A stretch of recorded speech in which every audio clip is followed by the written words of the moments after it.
Assalamualaikum warahmatullahi wabarakatuh. Saya Rifki Ramadhani dari kelompok 4. Di sini saya akan menjelaskan korosi lokal dan pencegahannya pada studi kasus korosi pipa air pendingin di pabrik makanan yang menyebabkan downtime 3 hari. Saya juga akan menghitung estimasi kerugian produksi dan biaya penanganan. Baik, selanjutnya saya akan menjelaskan tentang pengertian korosi dan dampaknya, khususnya pada dunia industri. Korosi adalah proses degradasi atau kerusakan logam akibat reaksi kimia atau elektrokimia dengan lingkungannya. Proses ini terjadi secara alami dan seringkali tidak disadari sampai ada kerusakan yang sudah cukup parah. Dalam dunia industri, korosi merupakan salah satu penyebab utama kegagalan peralatan atau kerusakan peralatan. Dampaknya tidak hanya kerusakan pada material, tapi juga menyebabkan downtime produksi, gangguan operasional, serta kerugian finansial yang besar. Korosi umum terjadi di dunia industri manufaktur dan energi, terutama pada sistem perpipaan, tangki penyimpanan, dan peralatan yang bersentuhan langsung dengan air atau bahan kimia. Oleh karena itu, pemahaman tentang korosi sangat penting untuk mencegah kerugian yang sangat besar.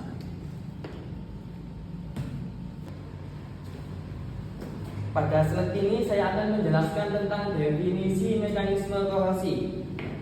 Korosi adalah proses elektrokimia yang menyebabkan kerusakan atau degradasi pada logam akibat reaksi dengan lingkungan sekitarnya.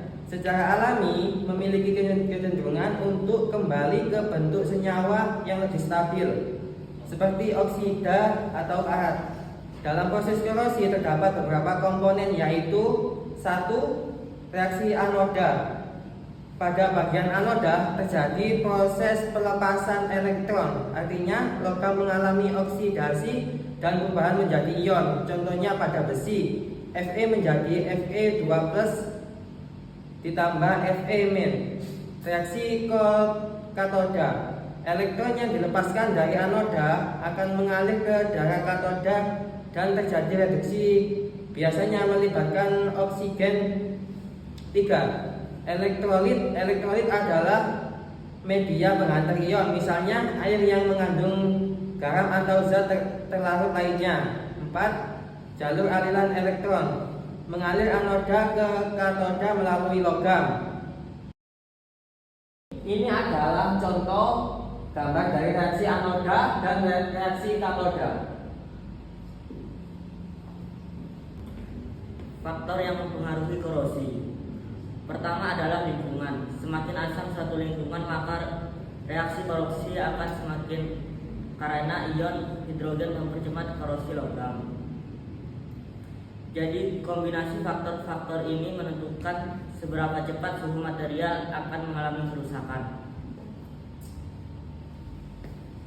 Baik, selanjutnya saya akan menjelaskan tentang jenis-jenis korosi yang sering terjadi. Yang pertama ada uniform corrosion dan yang kedua ada galvanic corrosion. Yang pertama, uniform corrosion atau korosi merata. Jenis korosi ini terjadi secara seragam di seluruh permukaan logam. Penipisan material terjadi secara perlahan dan merata sehingga relatif mudah diproduksi. Contohnya adalah karat pada permukaan baja yang terpapar oleh udara yang lembab. Kemudian galvanic corrosion atau korosi galvanik. Korosi ini terjadi ketika dua logam berbeda terhubung secara elektrik dan berada dalam lingkungan elektrolit seperti air. Salah satu logam akan menjadi anoda dan mengalami korosi lebih cepat, sementara logam yang satunya menjadi katoda dan lebih terlindungi. Jenis korosi galvanik ini lebih berbahaya karena kerusakannya bisa terjadi lebih cepat dan terlokasi pada satu bagian tertentu saja.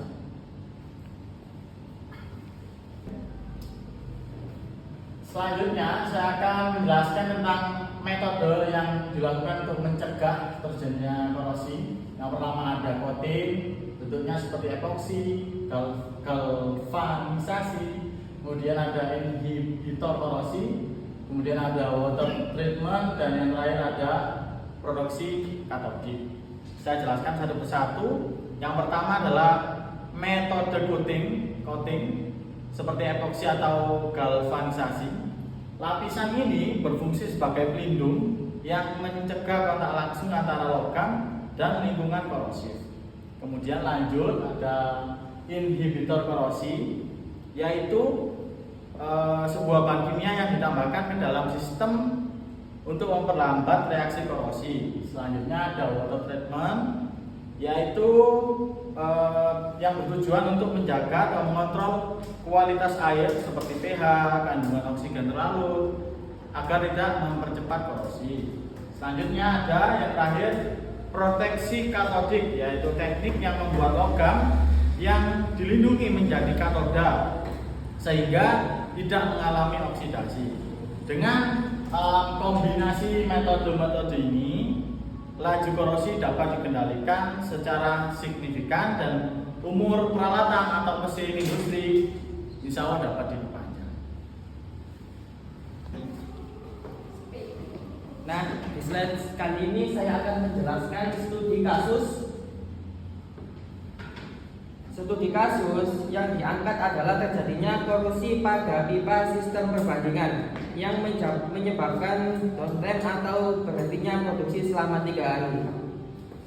Korosi pada air pendingin biasanya terjadi karena adanya air yang mengandung oksigen terlarut atau zat-zat kimia yang bersifat korosif. Jika tidak terkontrol dengan baik, maka dinding pipa yang mengalami penipisan hingga akhirnya bocor seperti ini pada gambar ini sebelah kanan. Akibat kebocoran tersebut, sistem perbandingan tidak dapat bekerja secara optimal, sehingga dapat produksi harus dihentikan secara untuk perbaikan. Baik, sekarang kita hitung dampaknya. 1. Total produksi yang hilang selama 3 hari 20 ton dikali 3 hari sama dengan 60 ton. 2. Total potensi berpendapatan yang hilang 60 ton dikali 15 juta sama dengan 900 juta. 3. Kerugian berdasarkan mungkin 30% dikali 900 juta sama dengan 270 juta. Jadi akibat korosi tersebut, perubahan berkompetensi kehilangan keuntungan sekitar 227 juta hanya dalam waktu 3 hari. Dan ini belum termasuk biaya perbaikan pipa, biaya tenaga kerja serta kemungkinan kerusakan peralatan lain. Pada bagian ini, saya akan membahas estimasi kerugian akibat korosi berdasarkan studi kasus kebocoran pipa air pendingin pada pabrik makanan. Akibat korosi tersebut, produksi terhenti selama 3 hari. Downtime ini menimbulkan dampak finansial yang cukup signifikan bagi perusahaan. Untuk menghitung estimasi kerugian, digunakan asumsi nilai produksi sebesar 50 juta per hari. Downtime terjadi selama 3 hari. Selain itu, biaya perbaikan darurat pipa sebesar 25 juta per hari. Dan biaya lembur teknisi sebesar 10 juta per hari. Kerugian produksi dihitung dengan mengalihkan nilai produksi dengan jumlah hari downtime. Hasilnya adalah 150 juta rupiah. Jika ditambahkan dengan biaya perbaikan, maka total kerugian mencapai 185 juta rupiah. Artinya, satu kejadian korosi dapat menyebabkan kerugian hampir 200 juta rupiah. Selain kerugian langsung, terdapat dampak tidak langsung seperti gangguan distribusi, potensi kehilangan pelanggan, serta risiko penurunan reputasi perusahaan. Dalam industri makanan, kebocoran pipa juga berpotensi menyebabkan risiko kontaminasi produk. Untuk mencegah kejadian serupa, perusahaan perlu menerapkan strategi maintenance yang sistematis, dan strategi tersebut meliputi preventive maintenance, predictive maintenance, gangguan puting dan inhibitor, serta proteksi katodik.